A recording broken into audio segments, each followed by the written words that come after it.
जब मैं 9th class में थी, हमारे पास में ही रामलीला होती थी।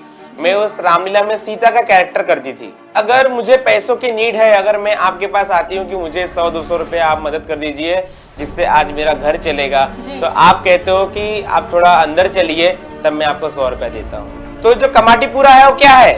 देह व्यापार नहीं चलता। जब वो लीगल हो सकता है तो ट्रांसजेंडर देह व्यापार लीगल क्यों नहीं हो सकता? मेरी भी बहुत इच्छा थी कि मेरा अपना कोई हस्बैंड हो जिसके नाम का मैं मंगलसूत्र पहनूं, मेरा भी अपना ससुराल होना चाहिए जिस घर में मैं जाऊं। लेकिन अब ये सारी इच्छा खत्म हो गई। दिल भी आया, तब उसने मुझे बोला तेरे अंदर ऐसा क्या है जो तुझसे मैं प्यार करूं। ये शब्द मेरे दिल को छन्नी छन्नी कर दिया। नमस्कार, मैं निशा ठाकुर और आप देख रहे हैं मेट्रो मुंबई। आज मेरे साथ हमारे स्टूडियो में बेहद ही खास मेहमान मौजूद है। पवन यादव जी मेरे ठीक बाजू में बैठी हुई है, जो कि महाराष्ट्र की पहली ट्रांसजेंडर वकील है और देश की दूसरी। यूनिवर्सिटी की तरफ से उन्हें डॉक्टरेट की डिग्री भी प्राप्त है। पवन यादव जी, कई सारे सवाल हैं, मेरे कुछ सवाल है, समाज के कुछ सवाल है, जिसकी जवाब आज मैं आपसे यहाँ पर लेना चाहूँगी। और देखिए, आपने अपने जीवन में तमाम ऊंचाइयां छुई है और भी इच्छा है आपकी कि बहुत आगे आप बढ़े, और हमारी भी आपके साथ शुभकामनाएं हैं। क्या समाज में अब भी आपको वो इज्जत मिल पाता है जो आप डिजर्व करती हैं? देखिए, भारत में तृतीय लिंग समाज की गिरावट जो है वह ब्रिटिश सरकार से हुई है जी। ब्रिटिश सरकार ने इंडियन ट्राइबल एक्ट जो पास किया था, उस दरमियान ट्रांसजेंडर के मानवीय अधिकार को बहुत ही क्षति पहुंची थी। इसके बाद अंग्रेजों की सरकार आई, उस दरमियान भी ट्रांसजेंडर के रोजगार, आर्थिक व सामाजिक स्तर पे बहुत ही गिरावट आई।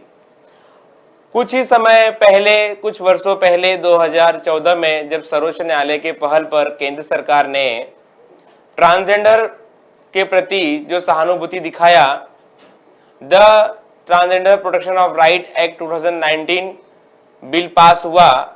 उस दरमियान हर राज्यों में ट्रांसजेंडर के प्रति काम चालू हो गया। जहां कुछ नहीं था, हम कहते हैं ना, फूल नहीं तो फूल की पाखड़ी सही, वहां हर राज्यों में कुछ न कुछ काम ट्रांसजेंडर के प्रति चालू हुआ। उसी तरह से हमारा महाराष्ट्र राज्य भी है, जहां पे ट्रांसजेंडर वेलफेयर बोर्ड 2019 में गठन हुआ, बट उसमें कोई इंप्लीमेंट नहीं है। लेकिन मैं महाराष्ट्र के सीएम साहब से निवेदन करूंगी आपके मंच से कि हमारे महाराष्ट्र जो ट्रांसजेंडर वेलफेयर बोर्ड है उस पे आप इंप्लीमेंट करिए, उस पे आप एक नजर रखिए। आज बोर्ड इंप्लीमेंट होने के बाद ट्रांसजेंडर के प्रति जो आज लोगों में हमको रोजगार नहीं मिलता, आर्थिक के रूप में हमें देह व्यापार करना पड़ता है, हमारी सामाजिक स्थिति में जो गिरावट है उसमें सुधार आएगी। जब हम कुछ काम करेंगे, लोगों में हम काम करते हुए दिखाई देंगे, तो लोगों में एक्सेप्टेंस आएगा जी। इसके साथ साथ लोगों में जो हमारे प्रति गैर समझ है, लोगों को लगता है कि हम बहुत डेंजर होते हैं, इनसे दूर रहिए, ये लोग बहुत लड़ाकू होते हैं। लेकिन मैं आपसे कहूंगी, सर्वप्रथम आप सबसे पहले हमें अपने अपने हृदय में जगह दीजिए। हमें आपसे कुछ नहीं चाहिए, बिल्कुल, हमें आप भीख भी मत दीजिए, लेकिन मैं यहां से रिक्वेस्ट करूंगी, सबसे पहले आप हमें अपने हृदय में जगह दीजिए। उसके बाद हमारा जो फंडामेंटल राइट्स है, हमें कैसे लेना है, हक मांगने से नहीं छीनना पड़ता है, हम लेंगे। अपने अस्तित्व के लिए भी आप लोगों को लड़ाई लड़नी पड़ी। अब आप लोगों को देखिए, आपको कब पता चला कि आपका अस्तित्व क्या है? आपको क्या कब पता चला कि आप एक किन्नर है, और उस वक्त क्या आप उस चीज को एक्सेप्ट कर पाए थे? जब मैं 9th क्लास में थी, हमारे पास में ही रामलीला होती थी। मैं उस रामलीला में सीता का कैरेक्टर करती थी।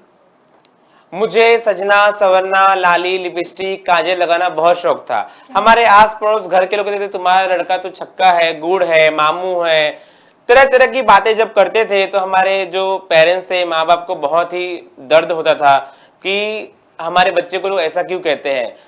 किसी भी माँ बाप के लिए अपना बच्चा कैसा भी हो, उसका बच्चा बच्चा ही होता है। लेकिन इसके साथ साथ जब मामी भाजी लाने जाती थी, लोग उनको चिढ़ाते थे, अरे तुम्हारा लड़का तो हिजड़ा है। मम्मी घर पे आती थी तो रोती थी कि लोग ऐसे क्यों कहते थे। पर मैंने अपने पेरेंट्स से एक प्रॉमिस मांगा था कि मुझे एक बार मौका दीजिए, मैं ये जो लोग कहते हैं सबका मुंह बंद कर दूंगी। और उस दिन से लेके आज तक जब मुझे लगा कि जब मैं ट्रांसजेंडर हूं, मुझे जीने की इच्छा खत्म हो गई थी, मैं अपने आप पे सुसाइड करने को अटेम्प्ट भी की, लेकिन बच गई, क्योंकि ईश्वर को कुछ और मंजूर था। ईश्वर को मुझे यहां तक पहुंचाना था। ईश्वर ने मुझे समाज को रिप्रेजेंट करने के लिए दिया है, और एक मेरे लिए अपॉर्चुनिटी है कि मैं एक ऐसे कम्युनिटी को रिप्रेजेंट कर रही हूं जहां पे समाज, सोसाइटी उस कम्युनिटी को अवहेलना और बुरी नजर से देखती है। पवन यादव मुझे रिस्पेक्ट नहीं चाहिए, आप मुझे पवन यादव ही बुलाइए। मेरा जो समाज है, जो सिग्नल पे भीख मांगता है, दिन हो रात हो या फिर 12 महीना हो, बारिश का सीजन हो, गर्मी का हो, ठंडी हो, अपने आप को नहीं देखते हुए वहां वो भीख मांगते हैं। क्यों? अपने पेट के लिए। काम क्या आप लोगों को नहीं मिलता है? देह व्यापार की जैसे आपने बात की पवन यादव जी, तो किन्नर भी देह व्यापार में आज काफी ज्यादा लिप्त नजर आ रहे हैं। क्या उसका वजह क्या है? उसका वजह यह है कि अगर मुझे पैसों की नीड है, अगर मैं आपके पास आती हूँ कि मुझे 100-200 रुपए आप मदद कर दीजिए जिससे आज मेरा घर चलेगा, तो आप कहते हो कि आप थोड़ा अंदर चलिए, तब मैं आपको 100 रुपया देता हूं। तो ये क्या है? आप मुझे अंदर लेके जाके 100 रुपया देंगे, उससे मेरा घर चलेगा, उससे अच्छा मैं लीगल नहीं जाती हूं फिर। तो मुझे समाज को यही बोलना है कि आप बार बार एक ही फोकस करते हो कि हम देह व्यापार करते हैं, देह व्यापार करते हैं, तो आप हमें रोजगार दीजिए, और रोजगार दे नहीं सकते तो आप हमारे ट्रांसजेंडर जो देह व्यापार है उसको भी लीगल करिए। आज रेल रोड में वहां पे जो वहां पे लोग, हमारे ट्रांसजेंडर हॉटस्पॉट है और लोग जगह जगह बताते हैं, तो जो कमाटीपुरा है वो क्या है? देह व्यापार नहीं चलता। जब वो लीगल हो सकता है तो ट्रांसजेंडर देह व्यापार लीगल क्यों नहीं हो सकता? मुझे सोसाइटी से ये भी एक सवाल है। बिल्कुल, देखिए आपकी बात भी सही है पवन जी, काम नहीं दिया जाता है। लोकल ट्रेन में हम आए दिन सफर करते हैं, वहां पर जब किन्नर आते हैं तो लोग उन्हें अलग ही नजरिए से देखते हैं। जैसे कि आपने कहा, अगर काम नहीं दिया जाएगा तो ऑप्शन क्या है? या फिर देह व्यापार या फिर भीख मांगना। तो आप क्या कहना चाहेंगी समाज को? आज भी समाज की सोच उतनी ही तुच्छ है, उतनी ही गंदी है, इतना गंदा है ये हमारा समाज, जिसने एक वक्त पर आपको आत्महत्या करने के लिए मजबूर कर दिया था इन समाज के तानों ने।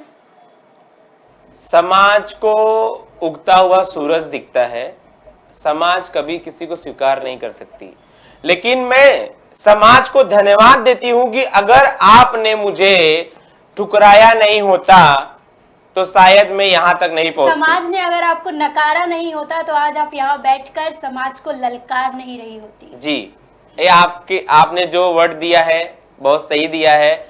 समाज ने हमें ठुकराया और आज हमने समाज को ललकारा। क्या बात है। हमारे साथ अर्चना जुड़ी हुई है। अर्चना जी, आपकी कुछ सवाल है? जी, मेरा ये एक सवाल है कि किसी एक ट्रांसजेंडर के लिए क्या ये पॉसिबल है कि किसी भी बच्चे को जन्म देना?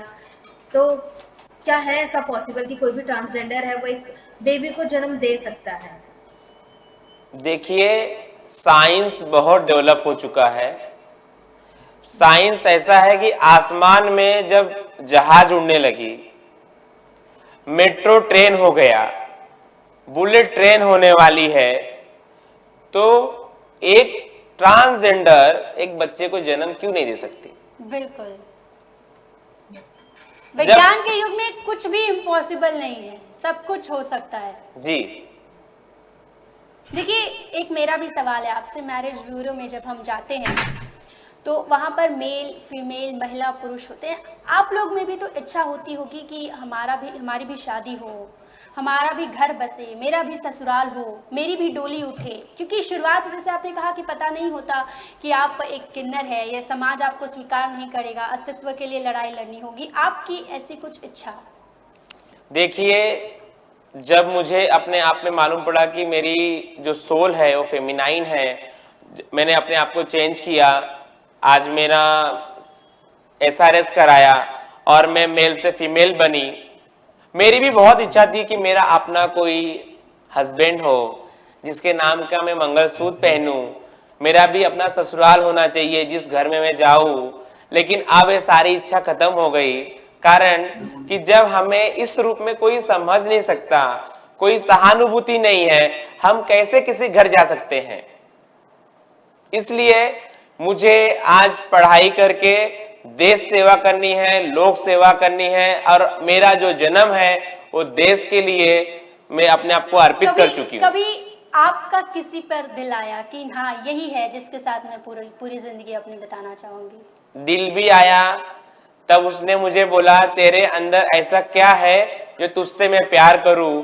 ये शब्द मेरे दिल को छन्नी छन्नी कर दिया, और आज से लेके मैंने अपनी भावना को बदल दी। और जब मेरे लाइफ में इतना परिवर्तन आया और आज मैं जिस स्टेज पे हूँ, आज वो मुझे बोलता है कि मैं तुमको चाहता हूँ। आज तो मैं यहाँ पर कहना चाहूंगी जो भी है आप इनके लायक ही नहीं थे एक्चुअली।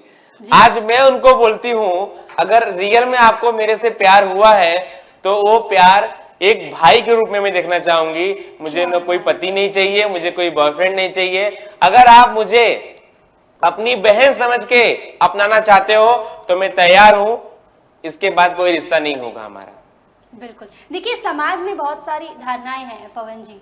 देखिए कहा जाता है कि किन्नरों की जब मौत होती है तो उस रात में उनका अंतिम संस्कार किया जाता है। इन सब के पीछे क्या मान्यताएं हैं, क्या सोच है, क्या परंपराएं हैं, अगर आप यहाँ पर बताना चाहें? देखिए, लोग जिस समाज को जानते नहीं हैं उसके बारे में लोग नकारात्मक बातें ही कर सकते हैं, पॉजिटिव बात तो कर नहीं सकते हैं। आप भी मेरे आने के पहले आपके मन में भी बहुत सारी बातें होती होंगी, किन्नर आ रही है, कैसी होगी, लड़ाकू होगी, नंगे हो जाते हैं लोग। तो वैसे समाज हमारे जो सोसाइटी के प्रति गलत मैसेज देती है। हमसे बहुत लोग पूछते हैं, आपसे पहले कई लोग पूछे कि आप लोग मरते हैं तो रात को क्यों लेके जाते हैं, दिन में लेके क्यों नहीं जाते। तो ऐसा कुछ नहीं है। आप जब तक हमें हमारे मानवीय अधिकार से नहीं हमको समझेंगे तब तक आपके मन में नकारात्मक बातें ही चलेंगी। हमारा हम भी इंसान है, हमारा भी आत्मदेह होता है, हमारा भी जैसे ही जन्म होता है वैसे ही आपका जैसे होता है अंतिम संस्कार, वैसे हमारा भी अंतिम संस्कार होता है। इसलिए पालघर में शमशान भूमि का निर्माण हुआ है। अब आप आके वहां देखिए, इसको देखना है। बिल्कुल बिल्कुल बिल्कुल। जिसके मन में ऐसी भावना है वो पालघर में शमशान भूमि बना है, आप वहां आके देखिए। नहीं तो आप शमशान भूमि बनवाइए, वहां पे हम आएंगे, जिंदा होने पे नहीं, मरने के बाद। आज तक ऐसी शमशान भूमि बनी ही नहीं थी जहां पर किन्नरों का अंतिम संस्कार हो सके। जी। तो ऐसी धारणाएं जो बनाई जा रही है उसको पवन यादव जी यहाँ पर आज पूरी तरीके से खारिज करती है।